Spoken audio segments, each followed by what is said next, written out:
Chào mừng bạn đến với video này. Trong video này, tôi sẽ nói về Flow Matching. Nếu bạn chưa từng nghe đến kỹ thuật này, thì đây là phương pháp đằng sau Stable Diffusion 3, thẻ Flux, và cả mô hình Video Texture rất gần đây của Meta có tên là Movision. Trước khi bạn tức giận vì phải học thêm một phương pháp khác để tạo mô hình sinh, sau khi có thể bạn đã nỗ lực rất nhiều để hiểu các mô hình khuếch tán, hãy cho tôi biết rằng Flow Matching về cơ bản giống như các mô hình khuếch tán thông thường, nhưng với một số thay đổi đơn giản. Theo ý kiến của tôi, một số lựa chọn đáng ngờ trong các bài báo như DDPM hoặc EDM được thay đổi thành các phiên bản đơn giản hơn nhiều trong Flow Matching. Và bằng các mô hình đã đề cập ở trên, bạn chắc chắn có thể tin rằng điều này hiệu quả và cũng có thể mở rộng. Bây giờ, video này sẽ được cấu trúc như thế nào? Đầu tiên, chúng ta sẽ làm một phần giới thiệu nhanh và giải thích định nghĩa bài toán mà chúng ta đang cố gắng giải quyết. Thứ hai, tôi sẽ cung cấp cho bạn một phần suy luận trực quan về Flow Matching, rất dễ hiểu, và có thể đã là tất cả những gì bạn cần cho toàn bộ phương pháp này. Thứ ba, chúng ta sẽ đặt Flow Matching vào bức tranh lớn hơn của các mô hình Fusion, để bạn hiểu được sự khác biệt giữa cách tiếp cận này, và những cách tiếp cận điển hình hơn mà bạn có thể đã quen thuộc. Và sau đó, thứ tư, chúng ta sẽ thực hiện đầy đủ các suy luận như họ cũng làm trong bài báo. Và sau đó, cuối cùng nhưng không kém phần quan trọng, chúng ta sẽ làm một ví dụ về mã trong đó, chúng ta triển khai phương pháp này trong Python. Hãy tóm tắt ngắn gọn mục tiêu mà tất cả các phương pháp khác nhau này có điểm chung. Tất cả chúng đều cố gắng tạo ra dữ liệu và giả định rằng chúng ta có một loạt các mẫu dữ liệu mà chúng ta có thể học hỏi. Ví dụ, nếu chúng ta có một loạt hình ảnh về xe lửa, mục tiêu sẽ là tạo ra những hình ảnh mới về xe lửa không có trong dữ liệu hiện có của chúng ta, nhưng vẫn có thể xuất hiện trong đó. Bây giờ chúng ta tiếp cận điều này như sau. Chúng ta giả định có một số phân phối dữ liệu cơ bản mà những hình ảnh này đến từ. Chúng ta có thể gọi phân phối dữ liệu này là P1. Chúng ta không biết P1 và không thể lấy mẫu từ nó, và do đó muốn tìm hiểu một mạng neuron có thể giúp chúng ta xấp xỉ và lấy mẫu từ nó. Hơn nữa, tất cả các phương pháp khuếch tán, bao gồm cả Flow Matching, đều có cách tiếp cận là tạo dữ liệu mới bằng cách bắt đầu từ một số phân phối P không đã biết của X0 mà chúng ta có thể lấy mẫu từ đó, chẳng hạn như phân phối Gaussian chuẩn, và sau đó sử dụng mạng neuron mà chúng ta học được để từ từ biến đổi nó thành thứ gì đó có thể đến từ phân phối dữ liệu thực tế P1 của X1. Bây giờ, sau khi đi sâu vào chủ đề này rất nhiều và dành hàng giờ để đọc và hiểu chi tiết của bài báo, tôi nhận ra rằng toàn bộ ý tưởng về Flow Matching về cơ bản chỉ gói gọn trong hai công thức. Điều này hơi buồn vì tôi thực sự đang làm cả một video về bài báo, nhưng lại cực kỳ tuyệt vời cùng một lúc vì ý tưởng này thật đơn giản. Bây giờ hãy xem này. Bạn muốn đi từ phân phối nhiễu của mình, chẳng hạn như phân phối Gaussian, đến phân phối dữ liệu của bạn, bằng cách đi theo một đường đi giữa hai phân phối, và bạn muốn học một mạng neuron có thể học được đường đi hoặc quỹ đạo này. Giả sử X0 là nhiễu của bạn và X1 là dữ liệu của bạn. Sau đó, cách đơn giản nhất để xây dựng một đường đi như vậy giữa nhiễu và dữ liệu là thực hiện nội suy tuyến tính. Đó thực sự là cách dễ nhất có thể để làm điều đó. Trong công thức, bạn có thể chạy từ 0 đến 1, sao cho khi t bằng 0 thì chúng ta ở nhiễu, và khi t bằng 1 thì chúng ta ở dữ liệu. Nhưng chúng ta cũng có thể ở bất cứ đâu ở giữa. Bây giờ, nếu bạn hình dung điều này cho một bộ dữ liệu trong đó bảng kiểm 2D này là dữ liệu X1 của chúng ta, và đây là nhiễu X0 của chúng ta từ một Gaussian chuẩn, thì nếu bạn bắt đầu tại t bằng 0 và bạn từ từ tăng đến t bằng 1, thì phép nội suy này trông như thế này. Và bây giờ là điều lớn. Đây là một hàm phải không? Và những gì chúng ta quan tâm đến việc học là sự thay đổi của hàm này khi nó di chuyển theo thời gian từ nhiễu đến dữ liệu, từ X0 đến X1. Cụ thể, chúng ta quan tâm đến đạo hàm của hàm này theo thời gian, bởi vì điều này sẽ cho chúng ta biết rằng đối với một sự thay đổi nhỏ trong thời gian, ví dụ từ 0,1 đến 0,2, xt thay đổi như thế nào, và sự thay đổi này thực sự xác định quá trình tiến gần hơn đến dữ liệu. Và đó là tất cả những gì chúng ta muốn, phải không? Chúng ta muốn di chuyển từ một X0 ngẫu nhiên đến một điểm dữ liệu mới X1. Và bây giờ hãy nhìn vào điều này. Nếu bạn lấy đạo hàm theo thời gian của nó, bạn sẽ kết thúc với cái này. Boom. Điều đó có nghĩa là chúng ta có thể cố gắng huấn luyện một mạng neuron để tìm hiểu số lượng này ở đây. Cụ thể, mô hình sẽ lấy xt và dự đoán x1 trừ x0. Và đây là một vector hướng về x1 từ x0. Vì vậy, chính xác nơi chúng ta nên đến để đến gần dữ liệu hơn. Và đây là điều điên rồ. Đây chính xác là kết luận tương tự mà bài báo về Flow Matching đã có sau khi trải qua rất nhiều bước toán học. Và như, thật tuyệt vời phải không? Hai công thức này không chỉ cung cấp cho bạn giải pháp của một bài báo lớn, mà bạn thực sự có một sự suy luận trực quan hoàn chỉnh về ý tưởng flow matching. Điều này hỗ trợ cho tất cả các mô hình sinh lớn của các công ty hàng đầu hiện nay. Bây giờ, trong phần còn lại của video này, tôi vẫn sẽ xem xét các suy luận mà bài báo đang thực hiện, trong trường hợp bạn quan tâm đến điều đó. Điều này cũng đi sâu hơn vào các chi tiết và bao gồm lý do tại sao một số giả định nhất định lại có hiệu quả. Nhưng nếu bạn đã hiểu được suy luận đơn giản này ở đây, thì về cơ bản đó là tất cả những gì bạn cần. Và cũng hãy nhớ rằng, sau khi suy luận, chúng ta sẽ thực hiện một ví dụ về mã với dữ liệu mà chúng ta có ở đây. Điều này cũng áp dụng cho các dữ liệu khác như hình ảnh hoặc video. Khi tôi bắt đầu xem bài báo về flow matching, tôi đã rất bối rối vì các suy luận được thúc đẩy rất khác so với các bài báo mô hình khuếch tán thông thường. Thay vì chỉ bắt đầu với cách tiếp cận của họ, trước tiên tôi muốn cho bạn thấy tất cả chúng phù hợp với bức tranh tổng thể như thế nào, điều mà không được đề cập trong các bài báo. Về cơ bản, tất cả các bài báo đều cố gắng tìm hiểu P1, bao gồm việc tìm hiểu tất cả các PT khác nhau, để di chuyển từ P0 là phân phối chưa biết đến P1 là phân phối đã biết. Đối với các video mà tôi đã thực hiện về score matching, DDPM và bây giờ là flow matching, có 3 cách tiếp cận khác nhau để tìm hiểu PT. Score matching là lấy score của PT bằng cách áp dụng logarit rồi đạo hàm theo x.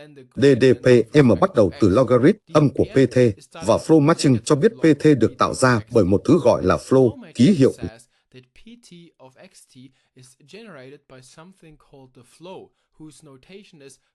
Psi thê của x. Vì vậy, về cơ bản, cùng một cách mà chúng ta thu được x thê một cách lý thuyết từ PT của x thê, chúng ta có thể sử dụng psi thê của x để có được x thê. Bây giờ điều này vẫn chưa giải thích bất cứ điều gì, nhưng bây giờ psi thê đứng ở một mối quan hệ thú vị, đó là chúng ta có một hàm khác, ở đây có tên là u thê, làm cho mọi thứ trở nên khó hiểu hơn. Và đạo hàm theo thời gian này là gì? Chả trong một giây, chúng ta hãy thay thế psi bằng xt, và bây giờ công thức trông như thế này. Và bây giờ điều này có vẻ dễ hiểu hơn một chút. Điều này có nghĩa là cách x thê thay đổi, hoặc flow, được xác định bởi u thê là một trường vector. Và nếu thời gian chạy từ 0 đến 1, từ nhiễu đến dữ liệu, thì u thê hướng vào hướng mà bạn phải di chuyển x thê để đến gần dữ liệu hơn. Điều này thực sự rất quan trọng để hiểu. Nếu bạn cộng x thê và bạn di chuyển xa hơn một chút theo thời gian, điều này sẽ đưa bạn đến gần một điểm dữ liệu hơn. Và hướng này được xác định bởi u thê.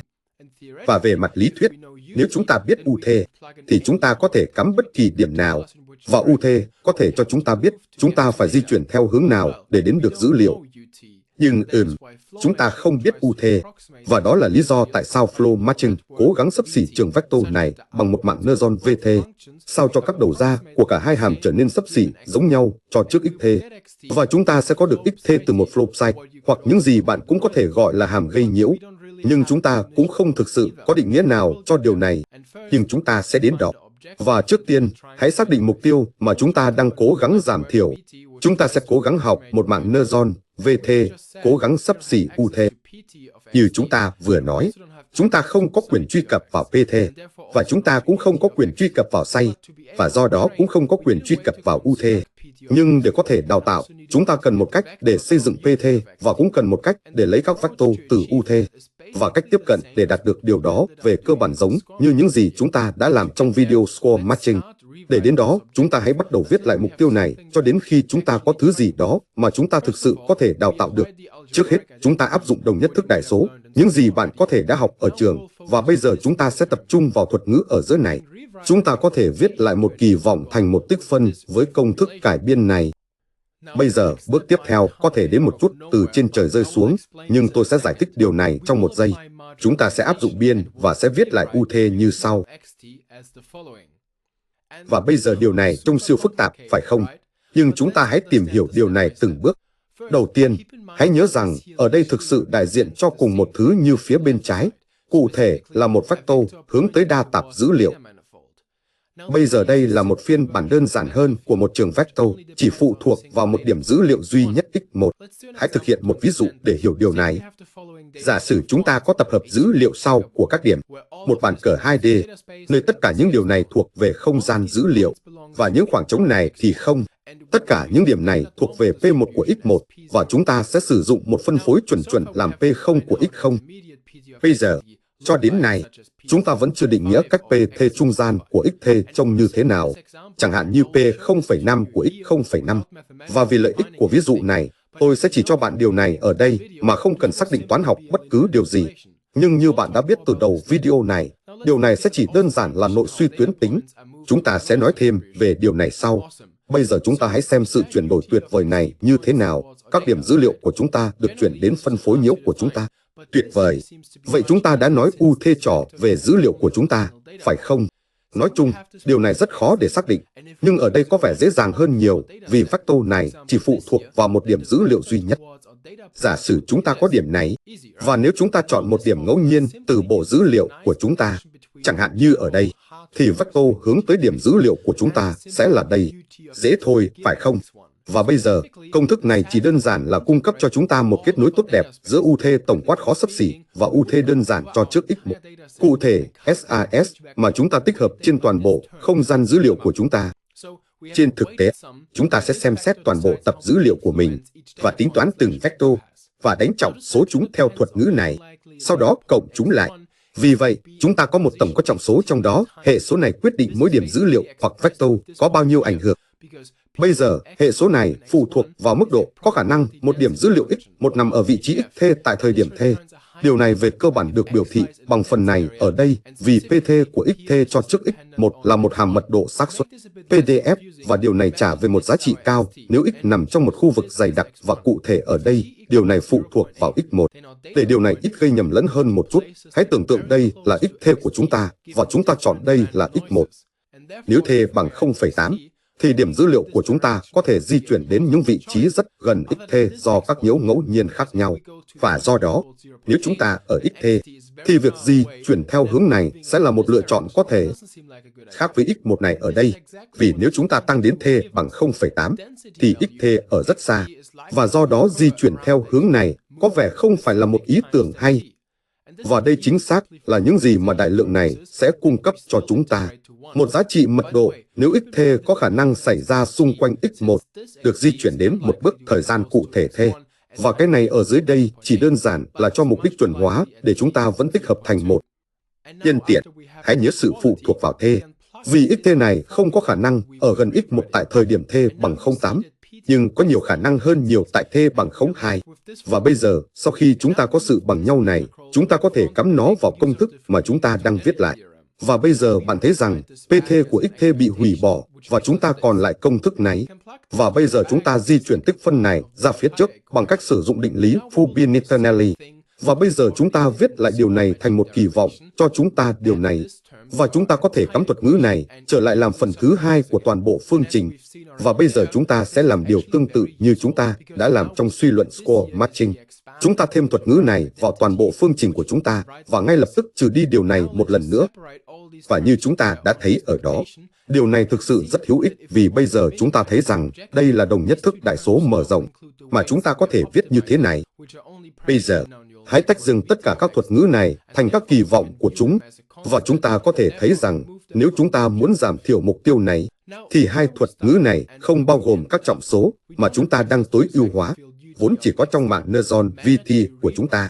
Và do đó, chúng ta có thể xem chúng là một hàng số và loại bỏ chúng khỏi mục tiêu. Bây giờ hãy nhìn vào nơi chúng ta đã bắt đầu và nơi chúng ta đã kết thúc. Chúng ta không có quyền truy cập vào trường vector UT này, nhưng đã cố gắng viết lại mục tiêu để sử dụng một phiên bản đơn giản hơn nhiều của trường vector của chúng ta, chỉ phụ thuộc vào một điểm dữ liệu duy nhất, nhưng một kỳ vọng vẫn đưa ra các hướng chính xác. Tuyệt vời! Nhân tiện, trong bài báo, mục tiêu này ở đây được gọi là mục tiêu flow matching và ở đây được gọi là mục tiêu conditional flow matching. Nếu bạn đã xem đến đây rồi, tôi có thể cho bạn biết rằng đây là phần khó nhất và phần còn lại của video sẽ thoải mái hơn nhiều. Nếu chúng ta nhìn vào điều này, chúng ta vẫn cần xác định UT và P một cách thích hợp. Vậy, các tác giả đã làm thế nào để có được điều này? Hãy nhớ công thức cho flow C về cơ bản mô tả hành động di chuyển x về phía dữ liệu. Trước hết, chúng ta có thể cắm vào trường vector có điều kiện. Bây giờ, trong khi đây vẫn là một công thức rất tổng quát, các tác giả hiện đang thực sự định nghĩa flow, và trước tiên họ đưa ra định nghĩa này. Hơn nữa, họ nói rằng x đến từ một phân phối chuẩn, và do đó chúng ta có thể chỉ biểu thị điều này là x0 của chúng ta, vì đây thực sự là phân phối nhiễu của chúng ta. Họ mô tả điều này là phép biến đổi chuẩn tắc cho các phân phối Gaussian. Trong đó chuẩn tắc có nghĩa là họ đang sử dụng dạng nội suy tuyến tính đơn giản nhất có thể giữa hai phân phối P1 và P0, bao gồm việc dịch chuyển và chia tỷ lệ. Mặt khác, các phương pháp trước đây như DDPM sử dụng phép nội suy phi tuyến làm tăng thêm rất nhiều sự phức tạp. Và trong flow matching, các tác giả thực sự đã cố gắng đi theo cách tiếp cận đơn giản nhất có thể. Bây giờ họ định nghĩa sigma t và mu t như sau. Và sau đó flow trông như thế này. Và đây chính xác là phép nội suy tuyến tính giữa nhiễu và dữ liệu mà chúng ta đã nói đến, chỉ bắt nguồn từ khuôn khổ toán học của flow. Bây giờ, chúng ta hãy xem xét lại mục tiêu của chúng ta đối với conditional flow matching. Hãy nhớ phương trình này ở đây, nơi chúng ta cũng có thể cắm vào x0 và nhận được như sau. Bây giờ, vì đây là xt, hai cái này giống nhau, và chúng ta có thể thay thế điều này bằng đạo hàm của flow. Điều này có nghĩa là những gì mạng Neutron VT cần dự đoán là đạo hàm của flow theo thời gian. Hãy cắm cái này vào, và chúng ta cũng có thể viết lại toàn bộ mục tiêu để chỉ phụ thuộc vào x0 và x1 bằng cách tham số hóa lại đầu vào cho mạng Neutron. Hoàn hảo. Bây giờ, chúng ta hãy tìm hiểu xem mạng Neutron của chúng ta thực sự cần dự đoán điều gì và phân biệt điều này theo thế. Và điều này thực sự rất dễ dàng vì đây là một công thức đơn giản. Và đây rồi, đây là cách chúng ta có được mục tiêu của mình và những gì mạng Neutron cần dự đoán. Và đây chính xác là những gì chúng ta đã có trước đây khi chúng ta xem xét suy luận siêu trực quan vào đầu video. Và bây giờ trong quá trình đào tạo, chúng ta lấy mẫu nhiễu ngẫu nhiên x0 từ phân phối nhiễu và lấy mẫu các điểm dữ liệu x1 từ tập dữ liệu của chúng ta và lấy mẫu thê giữa 0 và 1. Sau đó chúng ta tính toán x thê bằng cách nội suy tuyến tính giữa x0 và x1 với flow và đưa điều này làm đầu vào cho mạng Neutron cố gắng dự đoán vector từ x0 đến x1 và đó là flow matching. Rất nhiều toán học và những thứ lý thuyết để có được một thứ đơn giản như vậy. Và đó cũng là lý do tại sao tôi thực sự thích lời giải thích trực quan ngay từ đầu, không yêu cầu toàn bộ suy luận này, nhưng vẫn có ý nghĩa về mặt logic. Dù sao thì đây là sự suy luận như các tác giả đã trình bày trong bài báo. Bây giờ, hãy nhớ ví dụ về bàn cờ 2D mà tôi đã trình bày trước đó cũng được sử dụng trong bài báo. Chả vì mọi người luôn muốn một số mã, hãy xem map Python để đào tạo một mô hình flow matching để tạo ra dữ liệu như vậy. Và trong thực tế, bạn có thể chỉ cần áp dụng điều này cho bất kỳ loại dữ liệu nào như hình ảnh hoặc thậm chí là video. Trước hết, để xây dựng một tập dữ liệu như vậy, bạn có thể xem mã này ở đây. Tôi sẽ không đi sâu vào điều này vì điều này không liên quan nhiều đến phần học sâu thực tế. Và nếu bạn muốn, bạn có thể dành một chút thời gian để tự xem qua mã nếu bạn muốn xem cách thiết lập điều này. Tất cả những gì bạn cần biết là mã này có thể cung cấp cho chúng ta các điểm được lấy mẫu. Nếu chúng ta vẽ thì sẽ giống như ở đây. Vì vậy, đây là x1 của chúng ta và đối với x0, chúng ta sẽ sử dụng nhiễu Gaussian sau. Bây giờ, hãy xem xét mạng Neutron VT mà chúng ta có thể đào tạo. Ở đây là một MLP siêu đơn giản có phép chiếu vào. Chiếu dữ liệu của chúng ta có hai chiều đến một số lớn hơn. Trong trường hợp của chúng ta là 512. Chúng ta cũng có một cách để đưa vào bước thời gian thê bằng cách trước tiên áp dụng cosine và sine embeddings, sau đó là một lớp tuyến tính trên đầu. Tiếp theo, chúng ta thêm embedding bước thời gian vào đầu vào, và sau đó áp dụng một loạt khối chỉ bao gồm các lớp tuyến tính và kích hoạt ReLU. Sau đó, chúng ta áp dụng một phép chiếu ra để chiếu trở lại chiều đầu vào là 2, và sau đó chúng ta trả về x. Và ở đây chúng ta xác định mô hình và chỉnh tối ưu hóa, và bây giờ chúng ta có thể chuyển đến vòng lặp đào tạo. Chúng ta có thể đào tạo trong 500.000 bước với kích thước lô là 64. Bên trong vòng lặp đào tạo, chúng ta nhận được một lô x, một được rút ngẫu nhiên từ tập dữ liệu của chúng ta. Và ở đây chúng ta định nghĩa x không là nhiễu Gaussian bằng hàm random của Python. Và đặc biệt yêu cầu điều này có hình dạng giống như dữ liệu x1 của chúng ta. Ở đây chúng ta xác định mục tiêu mà mạng Neutron phải cố gắng dự đoán, và sau đó chúng ta lấy mẫu ngẫu nhiên các bước thời gian giữa 0 và 1, và nội suy x0 và x1 để có được x thê. Và bây giờ chúng ta cung cấp cho x thê và bước thời gian thê cho mô hình, và nhận được dự đoán, và lấy tổn thất L2 giữa điều này, và mục tiêu, và sau đó chúng ta lan truyền ngược lại tổn thất, và thực hiện một bước chỉnh tối ưu hóa. Và đó là tất cả những gì chúng ta cần để đào tạo. Bây giờ chúng ta có thể huấn luyện mô hình, và sau đó chúng ta có thể vẽ tổn thất. Trên thực tế, trong các mô hình Fusion không bao giờ thực sự thể hiện quá nhiều. Nhưng bây giờ chúng ta thực sự có thể tạo ra một số điểm dữ liệu mới. Ý tưởng rất đơn giản. Chúng ta sẽ chỉ bắt đầu với các điểm được lấy mẫu từ phân phối nhiễu P0, và sau đó cung cấp điều này cho mô hình của chúng ta để có được hướng mà mỗi điểm nên di chuyển để đến gần P1 hơn. Và chúng ta sẽ làm điều này một cách lặp đi lặp lại, bởi vì nếu không, có nhiều khả năng chúng ta sẽ trôi ra khỏi con đường thực tế hoặc vượt quá đích đến thực tế. Được thôi, đây là mã. Đầu tiên, chúng ta lấy mẫu các điểm mà chúng ta bắt đầu từ đó, và chúng ta xác định có bao nhiêu lần lặp hoặc bước mà chúng ta muốn thực hiện. Chúng ta sẽ đi với 1.000 ở đây. Sau đó, chúng ta sẽ tạo một vòng lặp for cho 1.000 lần lặp, và luôn đưa các vị trí hiện tại cho mô hình cùng với bước thời gian. Và sau đó chỉ cần lấy dự đoán của mô hình, và cộng điều này với các điểm hiện tại nhân với kích thước bước, phụ thuộc vào số lần lặp mà chúng ta thực hiện. Vì vậy, giả sử chúng ta có 2 điểm này và mô hình dự đoán các vector này, chúng ta lấy các vector này và nhân chúng với 1 chia cho 1000 và thêm điều này vào các điểm, di chuyển chúng gần dữ liệu hơn. Và đó thực sự là tất cả những gì cần có để tạo ra các điểm dữ liệu mới. Thật tuyệt vời làm sao khi toàn bộ mã lấy mẫu chỉ mất 2 dòng. Và mặc dù đây có vẻ là một ví dụ rất đơn giản với tập dữ liệu 2D ở đây, logic không thay đổi nếu bạn chuyển sang hình ảnh hoặc video. Điều đó có nghĩa là, để tạo ra những hình ảnh tuyệt vời này ở đây, logic lấy mẫu thực sự là đây. Thật lắm, tôi rất vui vì một tác vụ có vẻ phức tạp như chuyển văn bản thành hình ảnh hoặc văn bản thành video có thể được tiếp cận bằng một phương pháp đơn giản và trực quan như vậy, thậm chí còn đạt được kết quả tiên tiến. Đó là cách nó nên như vậy. Và nếu tôi đã học được một điều trong vài năm trong lĩnh vực machine learning, thì sự đơn giản sẽ luôn chiến thắng. Và đó là tất cả cho video này về flow matching. Trước khi bạn rời đi, tôi có một thông báo nhanh cần thực hiện. Đó là hiện tại có một Patreon cho kênh này. Trong trường hợp bạn thực sự thích những video này và muốn hỗ trợ tôi thực hiện chúng, bạn có thể tìm thấy một liên kết trong phần mô tả. Ngoài ra, hãy để lại bất kỳ phản hồi nào bạn có trong phần bình luận và một số đề xuất về các chủ đề mà bạn muốn xem.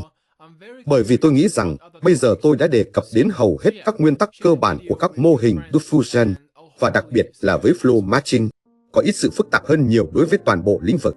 Do đó, tôi rất tò mò về những chủ đề khác mà bạn muốn xem. Vì vậy, hãy chia sẻ video với bạn bè của bạn và hy vọng tôi sẽ gặp bạn trong video tiếp theo.